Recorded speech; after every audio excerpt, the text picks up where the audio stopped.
I left Funimation. First of all, I was a voice actor at Funimation for at least 3 years.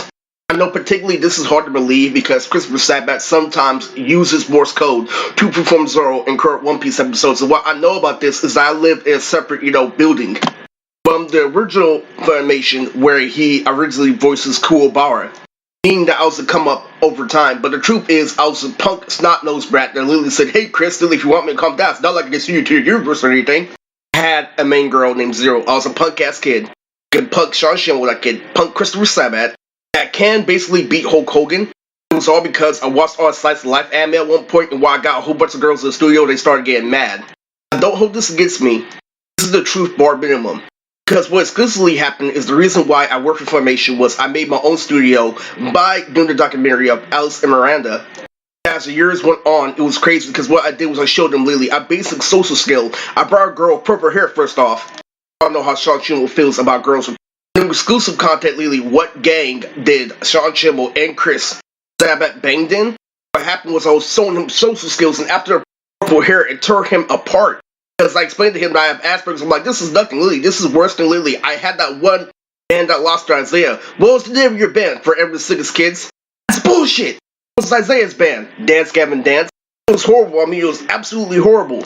Such a big voice actor for Funimation, I used to be Akaza. Demon Slayer, my mom literally had me transform into that nigga after I wore orange flannel.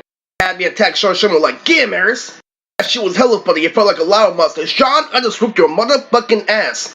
My uncles are like, yeah, there was that filter of this, and that. That's why you don't understand that he watched all the Slice of Life anime. Everybody replied, motherfucker, and then he got mad. A little black kid with green eyes literally running the whole town. It was funny as fuck. Sean, understand because I have spice. Nevertheless, as far as racism goes, it happened because I made the next Naruto. And it was, unbelievable. With evolution, literally, I can basically blame that, literally, on the connections I had, with rappers. I'm not gonna stick to rappers because their names are extremely ghetto. I had skill, I had potential and skill, and the reason why I had, so much connections through Funimation was through the girls I got from a convention. All being black with green eyes. A whole Slice of Life anime, everything, torn together. The matter is, I became Mirage, I became Sasuke, and everybody in the studio, double implied the effect of garbage. I was the only one with straight. In reality, I was gonna make this movie called Fortress of the Gothic Vampires. This is Koenma, but yeah, I used to represent literally my entire past of Funimation. The reason why I left is because they gave a ghetto explanation. Something 100% professional and blamed on me being black. First off, I took a Briz class, literally, while I'm clean. I'm always clean, literally. They double imply that clean comes from the insane asylum. The course I took say, literally, if you disagree with clean, then that's it, literally, you're morally insane. I brought so many examples. Some people from the rap league all used to have a word flow with a 100% deeper voice. I was making this movie called Fortress of the Gothic Vampires. I had 2 versus 8, with my mom. I also had, fan-made characters in Ezekiel. So basically, it's a movie about a whole bunch of clowns. Piccolo going to war over town is based on the Gully Jr. saga from Dragon Ball Z. He got mad because, literally, I was Tom on the boat.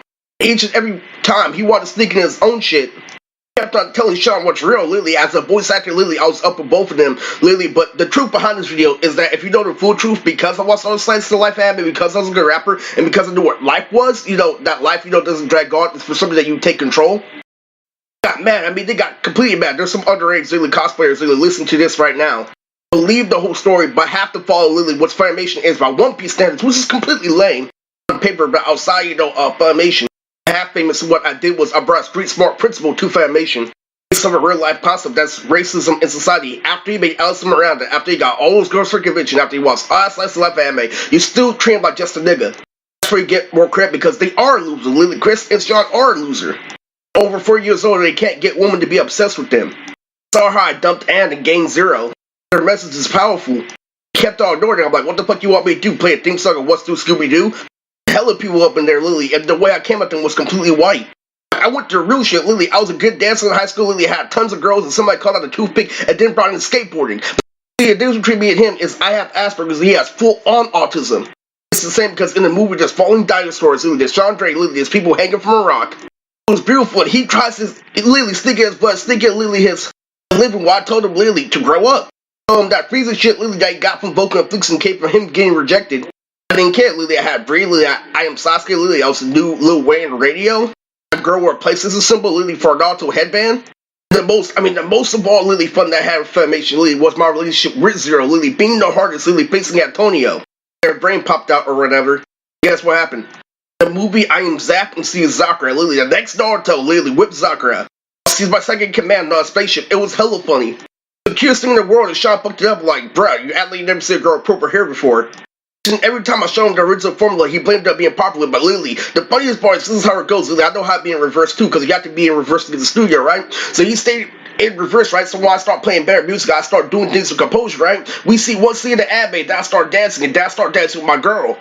He's in a girl playing because nobody's playing his come versus come game. It's stupid, and it's completely fucking stupid. No one wants to stay the same forever.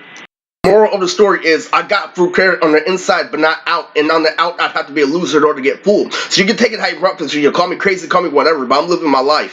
Try Colt 45, but I take the Star Spangled Banner, motherfucker. Left Funimation because there was too much of the same thing with the same people going on, always making excuses. Just hang on the black kid who doesn't present himself as being black. Nods to the system. I wasn't a loser as a celebrity. This is literally the moment of Sean drained the moment of everything. Literally, like to other Sean, this isn't Tekaichi. Yeah, put me in a grill and have it your way. Talking to Christopher Sabat, I've seen Kit Kats literally with more appeal. Talk just like that for 3 years and Sean Schemmel didn't understand. Literally saying shit like Goku talks to me better. This was hella funny, and the name of the movie was called Fortress of the Gothic Vampires. Life is their playground, and I'm out.